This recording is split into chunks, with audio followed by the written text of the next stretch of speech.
नहीं तो उत्तर तो बहुत मेरे पास थे। अरे भाई, तू एक 76 वर्ष के व्यक्ति के सामने बोल रहे हो कि मैं बूढ़ा हो गया हूँ, क्या तकलीफ है? बोले महाराज पहले जैसा खा नहीं सकते। अच्छा, एक बात, अब पहले जैसा उतना घूम फिर नहीं सकते हैं, और पहले परिवार के लोगों के साथ इधर उधर जाते थे, सब करते थे। महाराज इंद्रियां शिथिल हो गई हैं। तो तुम्हारा जीवन क्या इसीलिए था या है कि तुम जीवन भर अच्छी तरह खाते रहो, इंद्रियां शिथिल ना हो तब तक भोग करते रहो? और मुझे लगता तो ऐसा है कि जेब से 1 रुपए निकाल के उनको दूं, कहूं भैया ऐसा करो, रास्ते में किसी किराने की दुकान से एक रस्सी ले लेना, अंगूठे जितनी मोटी, और बिजली के सबसे नजदीक खंबे में, एक खंबे में बांधना, दूसरा अपने गले में लगा देना। आपको लज्जा नहीं आती? वृद्ध होना कितने वर्ष का हूँ? आप में से कितने लोग यहाँ हूँ? बगल भैया मुझसे छोटे निकले, अभी पता लगा। तो अब आप देखें, हम लोग जीवन में परिपक्व हुए हैं। भारतीय दर्शन की एक मूल मान्यता है कि हमारे यहाँ ये बताते हैं ऋषि लोग कि शरीर वृद्ध होता है, मन नहीं। मन मार्कंडे की तरह अति प्राचीन है। आपके हमारे भीतर जो मन है वो लाखों साल पुराना है। देह नहीं मिली है, ये देह नष्ट होने के पहले मुक्ति नहीं मिली, तो यही मन फिर से जाएगा, फिर से नया देह धारण करेगा। तो देखिए, कभी भी मन में ये बात ना आने दें कि अब तो हम बूढ़े हो गए। अरे बूढ़े हो गए आप, जैसे हम लोग अपनी युवावस्था में जो से व्यायाम करने अखाड़ों में जाया करते थे, तब की शाखाओं में विभिन्न प्रकार के तलवार चलाना, चूका, लाठी चलाना आदि आदि सब किया करते थे। तो उससे हमारा शरीर पुष्ट हुआ था। आज के बच्चों के पास हमारा ये अनुभव तो है, कैसे है? और आप हम जो लोग वयस्क हैं, जो सीनियर सिटीजन्स हो गए हैं, आप सोचकर देखिए कि आपके जीवन में ऐसे बहुत से गुण हैं प्रत्येक में कि जिसको देखकर बच्चे सीख सकते हैं। कहने की आवश्यकता नहीं। आप यदि अपने घर में 5 बजे उठते हैं, 6 बजे उठते हैं, आपका नाती 8 बजे उठता है, आप उसको डांटिए मत। आप उसी प्रेम से बातचीत करते रहिए। नाती नतनिन जो भी हो, पौत्र पौत्री होती, और उसको बताएंगे, देख बेटा आज सवेरे हम 5 बजे वहां घूमने गए थे, ये दिखा वो दिखा। उसको भीतर से लज्जा लगेगी। मेरे नाना जी दादाजी 5 बजे सुबह उठते हैं और मैं 8 बजे उठता हूं। आप उसको सिखा सकते हैं।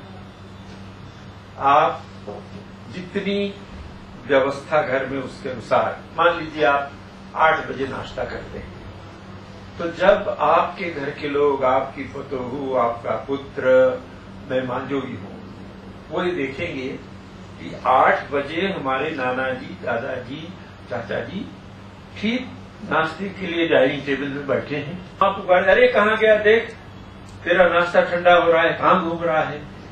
आपको कहने की आवश्यकता नहीं, आप बैठ कर नाश्ता कर रहे हैं, बच्चा आपके पास। कितने घरों में हम लोग ऐसा देखते हैं। और हम वृद्ध लोग ही ठीक से जानते हैं प्रेम क्या है। ये विशेष निवेदन आपसे मैं करता हूं। युवा अवस्था में प्रेम और वासना में अंतर करना महापुरुषों का ही काम है। आप हम लोग कर नहीं सकते। ईश्वर की कृपा से आप सब सद्गृहस्थ हैं। उम्र हो जाने के बाद अब आप और हम अनुभव कर सकते हैं कि शुद्ध प्रेम क्या है।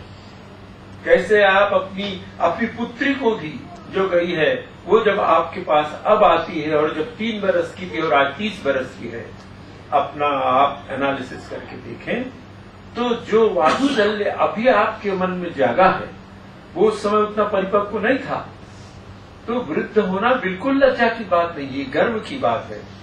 अपने अनुभवों का अवमूल्यन न करें, उसका मूल्यांकन करें। हम लोगों में बड़ी गड़बड़ बीमारी है वृद्धों में। अरे महाराज आज के लड़के सब बर्बाद हो गए। हमारे जमाने में हमारे बुजुर्ग भी कहते थे आज के लड़के सब बर्बाद हो गए। 3000 साल पहले एरिस्टोटल ने भी कहा कि अरे आज के विद्यार्थी एकदम उच्च श्रृंखल है। ऐसी बात नहीं। अगर आपके परिवार के छोटे लड़के, युवा युवतियां बिगड़ गए हैं, ठीक नहीं है, उच्च श्रृंखल हैं, तो उसके लिए 16 आने नहीं 32 आने आप जवाबदार हैं। वृद्धा बहनें माताएं हो या हम लोग, हमने ऐसा आचरण लड़ना नहीं चाहिए।